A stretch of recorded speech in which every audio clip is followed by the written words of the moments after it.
Assalamualaikum semuanya. Masih di channel kami, Dongeng Sufi Official. Semoga kalian semua senantiasa sehat dan diberi rizki yang barokah. Amin ya Rabbal Alamin. Pada suatu hari, Abu Nawas terlihat murung. Ia hanya tertunduk lesu mendengarkan penuturan istrinya yang mengatakan kalau beberapa pekerja kerajaan telah membongkar rumahnya. Raja berdalih bahwa itu dilakukan karena bermimpi kalau di bawah rumahnya terpendam emas dan permata yang tak ternilai harganya. Namun, setelah mereka terus menggali, ternyata emas dan permata tidak juga ditemukan. Parahnya, sang raja juga tidak mau meminta maaf dan mengganti rugi sedikit pun kepada Abu Nawas. Karena itulah Abu Nawas sakit hati dan memendam rasa dendam kepada perusak rumahnya.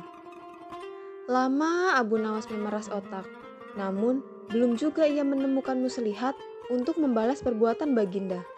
Makanan yang dihidangkan istrinya pun tidak dimakan, karena nafsu makannya telah lenyap. Keesokan harinya, Abu Nawas melihat banyak lalat-lalat mulai menyerbu makanan yang sudah mulai basi. Begitu melihat lalat-lalat itu berterbangan, Abu Nawas tiba-tiba saja tertawa riang, seolah mendapatkan ide. "Tolong ambilkan kain penutup untuk makananku dan sebatang besi," kata Abu Nawas kepada istrinya. Dengan wajah berseri-seri, Abu Nawas berangkat menuju istana.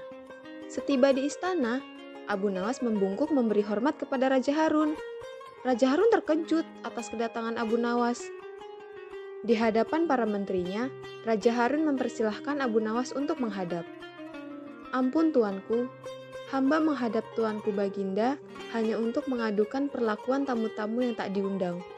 Mereka memasuki rumah hamba tanpa izin dan berani memakan makanan hamba," lapor Abu Nawas. "Siapakah tamu-tamu tak diundang itu, wahai Abu Nawas?" ujar Baginda dengan bijaksana.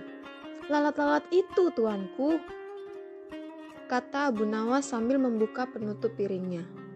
"Kepada siapa lagi kalau bukan kepada Paduka junjungan hamba mengadukan perlakuan yang tak adil ini," ujar Abu Nawas sekali lagi. "Lalu, keadilan yang bagaimana yang engkau inginkan dariku?" respon Raja Harun.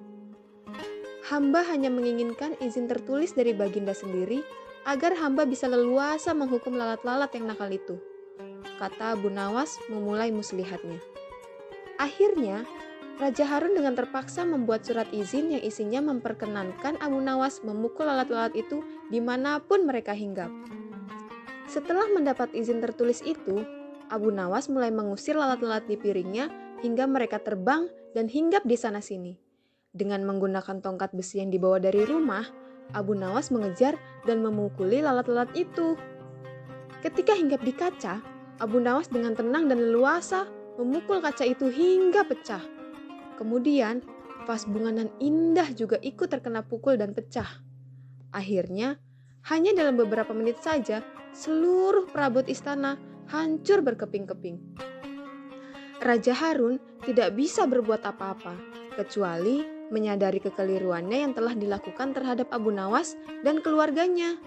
Dan setelah merasa puas, Abu Nawas pun mohon diri. Barang-barang kesayangan Raja Harun banyak sekali yang hancur.